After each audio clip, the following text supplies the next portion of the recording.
lalabas na matitinding sasakyan, maniwala kayo. Meron na po magkakameron dyan na resulta ng mga milyon. Maniwala kayo. Yes! Kasi ang next po niyan, yung pong 4 to 9 years, ang tawag po dito momentum. Momentum. Momentum. Yan. Yan na. Okay. Momentum. Simple-simple lang po. Bakit po may momentum sa network? Kasi po yung ika-4 years niya, sobrang ingin na yan. At yung ika-4 years po niyan, ang malapit po niyan, dyan na po lalabas yung ultimo yung mga bahay sports club doon sa momentum stage. At sino pong totoong nagkaresulta dyan? Ito pong dalawa. Kaya palakpakan niyo po kayo. Tama? Kasi alam niyo po yung totoo po, darating po ang time, meron po tinatawag na 10 years and above. Ito po yung pinakamasakit sa networking. Bakit may paghina ng recruitment? Tama. Sa 10 years po, babanat po dyan. Ano? Okay, ito po yung tinatawag na plateau. Ano yung tinatawag na plateau stage? Ito po yung bumabagal ng recruitment kasi halos lahat member na. Nangyayari ba doon sa ibang company? Yes! Ay, pero palakpakan yung pong Golden Lifestyle International. Kasi kahit po humina, hindi po maubos yung humibili po ng ating ano naman si Tati? Pero bakit pinuubos? Swerte nyo.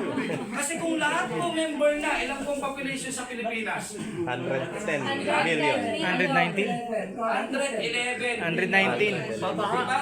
Imagine yung member mo yan. Sabihin na lang po natin. Sabihin natin 1 million po sa left mo po at 1 million po sa right mo, member mo. Wow. Ang malupit po, bumibili po ng tonic kada isang araw, Tubig? 1 million ha? Tonic. Tonic. Oh, 150. Every day po. Times mo po sa 1 million, magkano yan? 120. Lampas na saan? Doon sa wealth package mo everyday. Ito parang dapat makita mo na po, magkano po ang wealth natin everyday? 500. Mapapansin nyo po, 500,000 po. Yes. Ang malaki po niya, 15,000, 15 million po yan. Per month. Alam nyo po, wala pa akong nakitang networking ganito kabaliw. Yes. Na nagbigay po ng ganito kataas, wala pa. Ang malupit po ng account policy. Yes. Tama yung iba nga doon, 7 accounts, multiple accounts na, hindi pa kaya abutin to 15 million. Eh, ang malupit po. Maubos mo po, ang mga tao po, lahat po yan bumibili na lang, wala na recruitment. Pero still, May pera ka pa.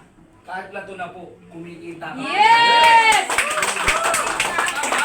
Kaya katindi. Kasi sa ibang company, bakit sila nag-stay? Sabi ni iba, hindi sir. Sa ibang company po kasi, tuloy-tuloy pa rin sa kanilang recruitment. Yes, pero bumagal. Alam niyo po kung ba't bumilis? Ito ginagawa po ng mga M&M company. Pupunta po sa tinatawag na international market. Nangyayari? Yes. Nasa na po si ang oval? Kami yun, kami dati. Ionier. Diba? Nasa na po si na Munyal. Nasa na po si na Uno.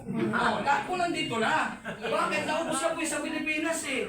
At ang malapit dito, meron din po dito magpapayuner. Tama. Yes. Tanong ko sa inyo, sino po magpapayuner dyan? Of course, yung Mga Pilipino yung din. pioneer. Ang magpapayuner rin doon. Kaya, tagapalakpak ka pa rin. Yes! Diba? Kaya ngayon po, ito malupit sa atin eh. Mapapunta ka dito, ang malupit po. Walang tapon sa atin, walang tagas, walang tapon. You know why? Kasi po, kahit walang recruitment na still, buhay pa rin po. Yes. Bakit ang Amway still nandito? Oh, Bakit ang Forever Living still nandyan yung ano? Because of the product. At tandaan nyo po, ang focus po ng ating company, ang focus is our product. Gusto nyo patunayan ko po na product talagang focus ng company? Yes. Gusto nyo? Yes. Imagine nyo po, bakit ko po nasabi? Dahil nga po, kahit mawala po yung recruitment still, bibigyan po kayo ng kita po ng kumpanya. Yes. Habang umiinom po to. Hindi na po nagbebenta, uminom. May 5 pesos po ako, uminom ngayon to. Tama sa left ko, yung malupit ko, meron po dito, bumili rin. May 5 pesos po ako. Nakita niyo po, anong focus? Hindi na recruitment Kasi hindi naman ito nag-recruit eh. Nagbenta ba? Hindi, anong ginawa niya? Uminom lang. Ganun po dapat nakikita niyo ang ating kumpanya. Tama? Yes. So doon pa lang po nakita ko sobrang baliw po.